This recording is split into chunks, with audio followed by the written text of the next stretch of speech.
This war between Russia and Ukraine, two countries where tens of thousands of Jews still live, continued this week with no signs of de-escalation. In fact, some Eastern European countries have expelled Russian diplomats, like Poland declared its readiness to send German-built Leopard 2 battle tanks to the Ukrainian military. These tanks would be in addition to the massive stockpiles of lighter weapons and military equipment that have already been sent by NATO countries. The moves came as Ukraine's military reported this week that it had beaten back several Russian attacks in the eastern part of the country. Meanwhile, the Birthright Israel program brought a group of young Jews to Israel for a 10-day educational experience this week. The 24 participants in the tour landed on Monday evening in a private jet of philanthropist Miriam Edelson. According to a Birthright press release, the participants will be able to disconnect from, the war for a short time and explore their Birthright tour throughout Israel. Going from the Golan Heights to the Negev, some will remain in Israel for a few weeks to participate in Birthright's follow-up program called Onward Israel. Birthright Israel has brought tens of thousands of young Jews to Israel on an educational, exploratory trip in the past years. A large percentage of participants eventually make their Aliyah, and they become great contributors to Israeli society in many ways. In recent news, Israeli NGO called Kehila Latina announced this week that it's holding a series of events to commemorate its second anniversary. The organization provides a variety of services to new immigrants from countries that speak Spanish and Portuguese, like Argentina, Brazil, Spain, Portugal, other countries from Central and South America.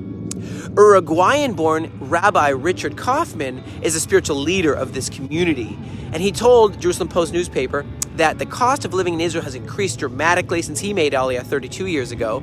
People here have employment opportunities and a very good standard of living, but it has increased.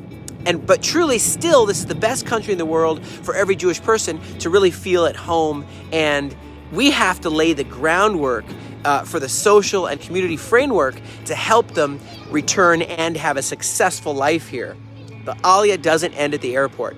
The strong community they've built and the success they've had to make a new and good life for themselves here in Israel is a beacon of light for thousands, tens of thousands, maybe millions more Jews, even some of them hidden in places like Argentina, Brazil, Spain, and so on.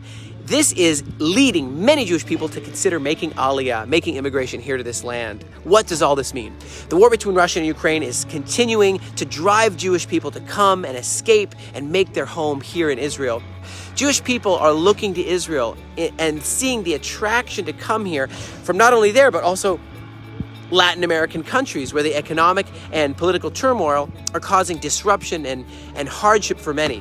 The Israeli government and the Jewish agency are building their capacity to care for and to absorb larger numbers of immigrants, but the many years with relatively small numbers and suddenly now huge amounts of numbers is putting a burden on the facility and human resources allocated to this task, and this task has to be mitigated, has to be helped because the commensurate levels are expected to even grow in the coming years. And that's why private initiatives like Kehila Latina, like the Aliyah Return Center, are so essential, so necessary.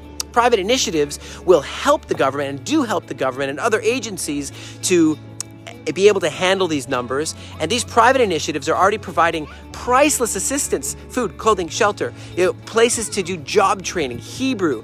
If you would like to help today, the Aliyah Return Center, in this historic and prophetic work, please consider today making a financial commitment. Thank you so much for joining us. We look forward to keeping you posted as to the latest developments that relate to Aliyah and return and restoration. God bless you from the land of Israel.